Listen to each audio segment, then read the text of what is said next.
Last year I did a show about the entire Hitman series, during which I only glanced over Blood Money, which in my opinion is still the best example of the series. So today I'm gonna try and rectify this by explaining to you why I deeply love this game. Why now? Well, because the fate of the Hitman series is currently a bit uncertain, Square Enix having severed its ties with Eidos Interactive, the developer of the entire series. It's not exactly clear who owns Hitman at the moment, if Square Enix kept it and will continue to develop Hitman in its second season, or if it remained with Eidos Interactive and the studio will manage to find the funding necessary to stay afloat. Whatever the case is, I do hope that Hitman, the current one, does live on, because as I've said in the play nows I've did, levels like Sapienza are the peak of level design in gaming. They are some of the best maps ever created in any kind of game. Levels that I would say even surpass those of Blood Money in some aspects. But make no mistake, in terms of overall quality, in terms of gameplay, in terms of, I would say, even story and characters, Blood Money is still the best one of the bunch. Even though this is the fourth game in a series, you do not need to play the other ones to actually get what's going on. The basic is that you are a contract killer, Agent 47, the result of a genetic experiment to create the perfect assassin. One of many clones. And one of the last surviving ones because you killed all the other ones. And while you go around the world doing your job, which is to murder everyone for the right price, be they good or evil people, often actually kind of evil people, forces are at work trying to get their hands on you, on your DNA. And the way the story unfolds is kind of great, because although the game has cinematics that set up the action, the events, the story itself is not brought to the forefront up until the end. And yet, all throughout the levels you will hear hints of that story. Hints that you may not actually realize there are hints until you actually finish the game and figure out, oh yeah, that character that was mentioned here, yeah, that was the guy I killed on the last mission, so he was here. He was looking for me, or he was doing something else. Probably. The game does what Hitman was always good at. It puts the player in a location where they can do anything they want to achieve their goal. And their goal is not running away from a helicopter or going through a corridor, which was kind of the main failing of Hitman Absolution. It tended to put the player in situations where you were not actually achieving something, you were just going to the next level. That came from a bit of a misunderstanding about what the Hitman games actually were, which is something I believe that Square Enix may have had a hand in. Hitman, while it is a game where you shoot people, where you run around knifing people in the back, it is not an action game. At its most fundamental basics, it is a puzzle game. It is, I would say, even an adventure game, where you use everything you can find in your environment in a way that lets you achieve your goal of killing a target in the least visible method possible. Now sure, you can do what I did in that sequence on the background right there, where I just ran into the opera house, took out a rifle, killed a guard, and then shot both my targets while missing half the shots, more than half actually, but that's not how you play it. That's not how you become the greatest assassin in the world. And the game informs you of that by giving you rating at the end, and if you do actually quite badly, your picture gets plastered on newspapers, which you will find in the game's world, possibly after you already shot someone because they recognized you from the paper. You can go into a mission with the tools that you believe you'll need, with a gun for example, with that sniper rifle, but like an adventure game, you can go around and collect things. You'll find tools, you'll find better weapons, you'll find very unorthodox methods of actually killing people, or maybe just getting them to kill themselves. For example, by replacing a prop gun with a real gun, which would have been the preferred method of actually doing the opera mission. But I was kind of in a rush and said, hey, why not? Let's do this again. That's actually how I finished that mission the first time I played the game, because there was a bug with my audio driver. I needed to update it and I had no idea I had to. which caused the game to crash the second that the opera actually started. So imagine doing that mission in 2 minutes. It's something that the game allows you to do. It's something that Blood Money really excels at. It lets you finish maps pretty much any way you want to, even in the shortest time possible, though you will get a very bad rating. It has that flexibility, and it has it because the gameplay, the core gameplay, the base mechanics are a solid foundation upon which you can build an incredibly fun and diverse game. One in which you have to do everything by yourself. There are no quick time events. If you want to strangle somebody, you're gonna have to walk up behind them. You're gonna have to tighten up that piano wire and place it around their heads and clunk. There's no instant button that does that for you. You're gonna have to click attack, not press interact. That's a fundamental difference between this one and the new Hitman game. You weren't just interacting with preset animations, you felt more like you were the cause of them, like you weren't just doing what was expected of you. It did not have those quick time event-like situations. It did have environmental interactions, but they were not press X now. No, it was interact here, and eventually something would happen.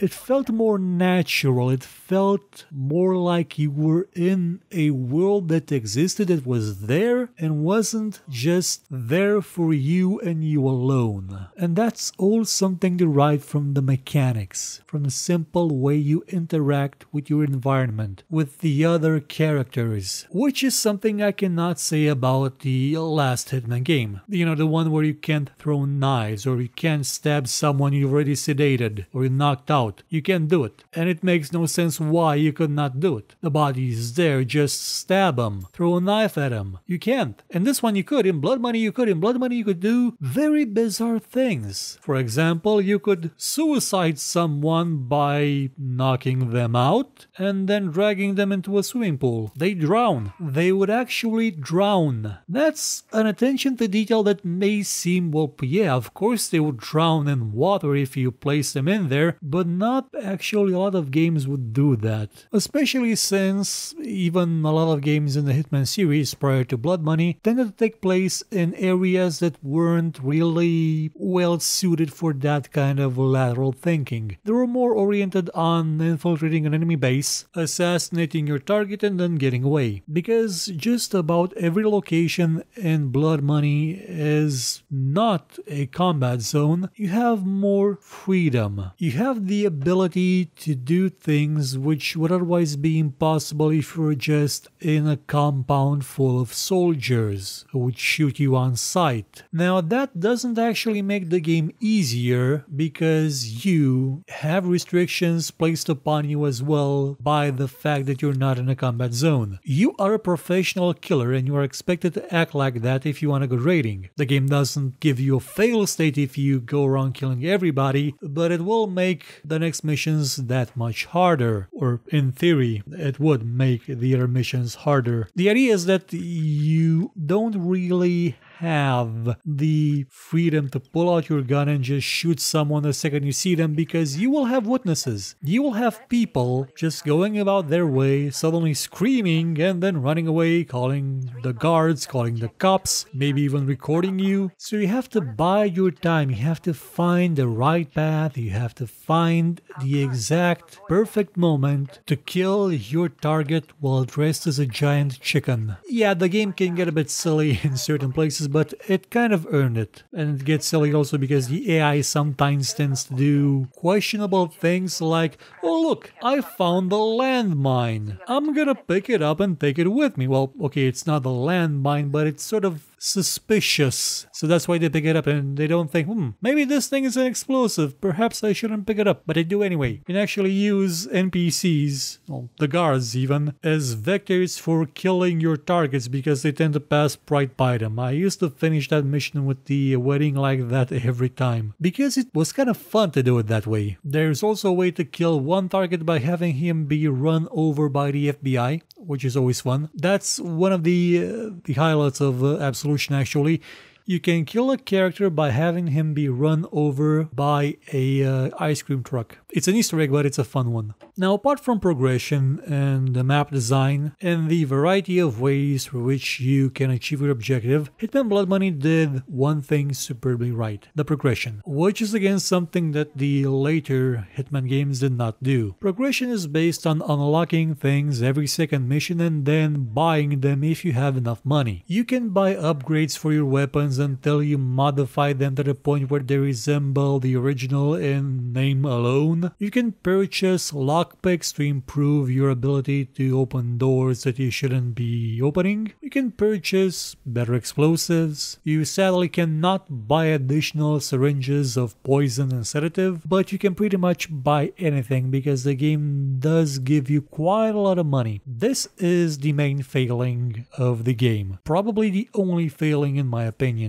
It gives you too much money. At the end of each mission, you will have enough money to silence anybody that saw you, to just bribe everybody, to lower your wanted level to nothing and still have enough cash left over to upgrade at least one weapon to its fullest. And if you're in any way competent at this game, you will not need to actually use more than the pistol, the silence pistol. Had this game not come with the ability to bribe people or increase the cost or just made you get less money with each mission, it would have been honestly even more satisfying. Yeah, now I could just basically not do those things anyway and just leave the money piling and piling up until I can buy I don't know what, but it still doesn't feel kind of right. Something I would have wanted the game to do, because if I start enforcing my own rules into the game, then it gets a bit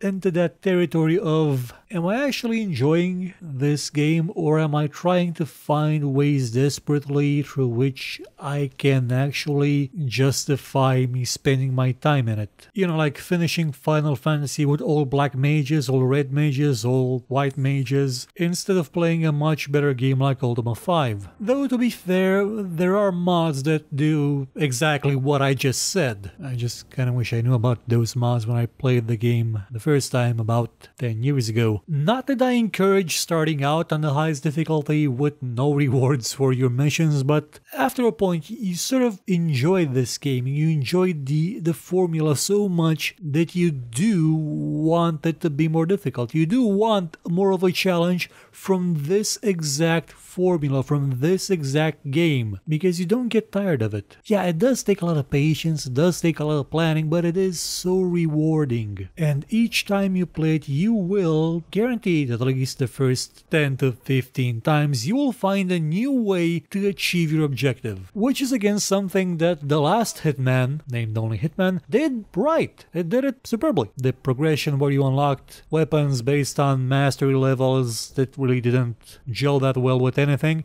was kind of bad, but the levels themselves were good. The core of it was good. But if you can afford that game, or if it's gonna go poof in the future, you can always fall back on Hitman Blood Money. Yeah, the gameplay on the background was probably not the best. I was kind of in a rush and I had not played some of those missions for some time, but the game is still great and it still runs superbly on modern systems. And if you want it, you can find it on Steam for the price of €9. It even has a demo which contains the tutorial level. Sadly, there is no version of it on GOG due to some DRM issues, I believe. But the first part of the series is. I really hope that Hitman manages to continue somehow, and that maybe it will get a few more characteristics of gameplay from Blood Money.